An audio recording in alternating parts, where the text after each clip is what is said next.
Halo, assalamualaikum warahmatullahi wabarakatuh. Perkenalkan, saya Wahid Minggu Basuki. Saya akan menjelaskan hasil tugas saya dalam pengambilan keputusan melalui 9 langkah yang mengupas kasus keempat.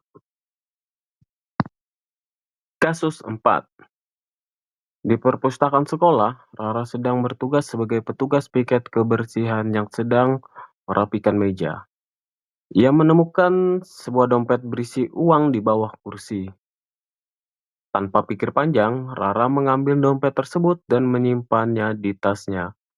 Menganggap itu adalah rezeki nomplok karena tidak ada orang lain yang melihat. Beberapa saat kemudian, terdengar pengumuman dari Bu Sri, guru pustakawan, bahwa Nina, salah satu siswa kelas lain, kehilangan dompetnya saat membaca buku di perpustakaan. Tari, yang kebetulan berada di perpustakaan sejak awal, melihat jelas saat Rara mengambil dompet tersebut dan memasukkannya ke tas. Kini Tari mengalami dilema. Di satu sisi, ia tahu bahwa dompet itu milik Nina dan kejujuran adalah nilai yang harus ditegakkan. Di sisi lain, Rara adalah sahabat dekatnya yang sering menolongnya dalam mengerjakan tugas dan berbagi bekal setiap hari. Jika Tari melaporkan hal tersebut atau menegur Rara, besar kemungkinan hubungan mereka akan rusak dan Rara tidak akan bersikap baik lagi pada mereka. Langkah 1. Apa saja nilai-nilai yang saling bertentangan dalam kasus 4? Pertama, kejujuran. Nina seharusnya memberitahu kebenaran dan memastikan dompet kembali ke pemiliknya yang sah. Melawan kesetiaan. Jaga hubungan persahabatan dengan Rara. Selanjutnya, kebenaran melawan kasih sayang atau hubungan personal. Langkah 2. Siapa saja yang terlibat dalam situasi pada kasus 4? Pertama, Tari, mengambil keputusan utama yang menghadapi dilema. Rara, pelaku yang mengambil dompet. Kemudian Nina, korbannya yang kehilangan dompet. Selanjutnya, Ibu Sri, guru pustakawan yang mewakili otoritas sekolah atau penegak aturan. Langkah 3. Fakta-fakta apa saja yang relevan dengan situasi pada kasus 4? Pertama, Tari melihat langsung Rara mengambil dompet tersebut dan menyimpannya. Kemudian dompet tersebut milik Nina dikonfirmasi oleh pengumuman Bu Sri. Kemudian Rara adalah sahabat dekat Tari. Selanjutnya, Rara menganggap dompet itu rezeki nomplok dan menyimpannya tanpa niat mengembalikan. Kemudian ada risiko hubungan persahabatan Tari dan Rara akan rusak jika Tari melaporkan atau menegur Rara. Langkah 4. Ujian benar atau salah yang mana yang bisa dilakukan? Pengujian benar atau salah yang bisa dilakukan Tari adalah: pertama, uji legalitas. Apakah mengambil barang yang bukan milik sendiri, pencurian, penemuan yang tidak dilaporkan, melanggar hukum atau aturan sekolah? Jawabannya ya, melanggar. Uji regulasi. Apakah aturan sekolah mendukung pengembalian barang yang hilang?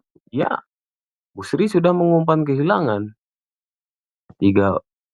Uji intuisi. Apakah secara naluriah mengambil dompet orang lain itu benar? Tentu tidak. Naluri mengatakan itu salah. Kemudian yang terakhir, uji panutan. Apakah Tari akan merasa nyaman jika tindakan Rara dilihat oleh panutan atau orang yang ia hormati? Tentu tidak. Langkah 5. Pengujian paradigma benar lawan benar yang mana bisa dilakukan. Karena pada langkah 4 telah disimpulkan bahwa tindakan Rara adalah salah, maka dilema Tari secara teknis adalah benar melawan salah. Namun, jika dilihat dari sudut pandang Tari, dia menghadapi dilema internal, benar lawan benar. Benar satu, keadilan versus kasih sayang. Keadilan menuntut Rara diadili atau ditegur. Kasih sayang menuntut Tari mengampuni atau memaklumi kesalahan Rara demi persahabatan.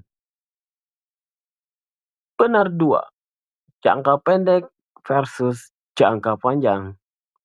Jangka pendek menjaga hubungan baik hari ini, jangka panjang menegakkan karakter moral dan integritas yang lebih penting untuk masa depan. Jadi, kesimpulan pengujian, tindakan Rara mengambil dompet itu adalah tindakan yang salah, melawan aturan dan etika. Oleh karena itu, dilema Tari masuk dalam kategori benar, tahu kejujuran, lawan salah, menutup-nutupi tindakan salah. Langkah 6. Prinsip resolusi yang mana bisa dilakukan. Mengingat akar masalahnya adalah tindakan salah yang dilakukan oleh Rara dan Tari dihadapkan pada pilihan antara integritas pribadi atau keadilan dan kesetiaan yang salah tempat. Prinsip resolusi yang paling tepat adalah prinsip berpikir berbasis peraturan, rule-based thinking. Prinsip aturan. Tari harus bertanya, apa yang akan terjadi jika semua orang yang melihat persahabatan atau melihat sahabatnya melakukan kesalahan memilih untuk diam demi persahabatan? Jawabannya, integritas sosial akan hancur dan kesalahan akan merajalela. Keputusan berdasarkan prinsip aturan Tari yang bertindak untuk menegakkan kebenaran atau aturan yaitu mengembalikan dompet karena kejujuran adalah nilai yang lebih tinggi daripada menjaga hubungan persahabatan yang didasari oleh pembiaran sesuatu yang salah. Kemudian langkah 6, pengujian paradigma benar lawan benar yang mana bisa dilakukan. Ya, ada beberapa opsi lain yang lebih baik, yang meminimalkan kerusakan sambil menegakkan kejujuran. Satu opsi terbaik, teguran dan kesempatan pertama. Tari tidak langsung melapor ke Bu Sri, tapi mendekati Rara secara pribadi dan cara tegas mengatakan bahwa ia melihat Rara mengambil dompet itu dan tahu dompet itu milik Nina. Tari kemudian memberikan Rara kesempatan untuk mengembalikannya dompet itu di meja Bu Sri atau di tempat di mana Rara seolah-olah baru menemukannya. Jika Rara menolak, barulah Tari akan melaporkannya. Kedua, opsi anonim. Tari melaporkan kepada Bu Sri bahwa ia melihat dompet itu diambil oleh seorang siswa tanpa menyebut nama Rara, dan dompet itu ada di dalam tasnya. Minta Bu Sri mencari cara yang bijak untuk menyelidiki tanpa merusak reputasi siswa tersebut. Dalam kurung, kurang adil untuk Nina karena ada potensi dompet tidak kembali. Langkah 8. Apa keputusan akhir yang ibu bapak ambil sesuai dengan analisis kasus 4? Keputusan yang diambil adalah menggunakan opsi terbaik dari langkah 7. 1. Tari menemui Rara secara empat mata di tempat sepi. 2. Tari berkata, aku tahu kamu mengambil dompet Nina. Aku melihatnya. Kamu harus mengembalikannya. Aku sahabatmu. Dan karena aku menyayangimu, aku tidak ingin kamu melakukan kesalahan ini. Kembalikan segera. Kamu bisa meletakkannya kembali di bawah kursi atau menyerahkannya langsung ke Ibu Sri. Jika kamu tidak melakukannya dalam waktu 15 menit, aku terpaksa akan melapor karena ini adalah masalah kejujuran. Alasan, putusan ini mengutamakan integritas, rule-based thinking. Dengan memastikan dompet kembali, namun tetap mencoba menerapkan kasih sayang dengan memberikan kesempatan pada Rara untuk memperbaiki kesalahannya sendiri, yang merupakan cara terbaik bagi Rara untuk belajar tanpa harus segera menanggung sanksi dari sekolah. Langkah 9. Pelajaran apa yang ibu bapak dapatkan dari pengambilan keputusan ini?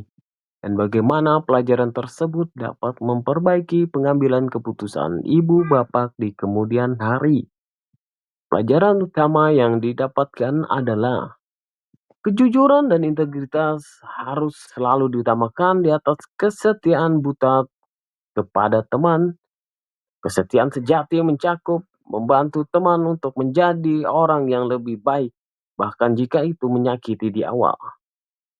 Kedua, pendekatan langsung dan personal seringkali merupakan cara terbaik untuk menyelesaikan konflik etika. Memberi kesempatan kepada pelaku untuk memperbaiki kesalahan menunjukkan kasih sayang dan memberi nilai pendidikan yang lebih tinggi daripada melaporkan secara langsung. Perbaikan pengambilan keputusan di kemudian hari. Di masa depan, ketika menghadapi dilema antara kesetiaan dan keadilan, saya akan selalu pertama, prioritaskan keadilan sebagai nilai dasar. Dua, menggunakan kesetiaan sebagai alat untuk memberikan kesempatan kepada pihak yang salah, agar mereka dapat mengoreksi diri sebelum melibatkan otoritas, sehingga tujuan keadilan dan pendidikan tercapai. Ketiga, saya akan selalu bertanya, apakah tindakan ini akan membuat orang yang saya sayangi menjadi orang yang lebih baik di masa depan? Baik, itulah 9 langkah pengambilan keputusan pada kasus 4. Saya Wahid Minggu Basuki. Terima kasih. Wassalamualaikum warahmatullahi wabarakatuh.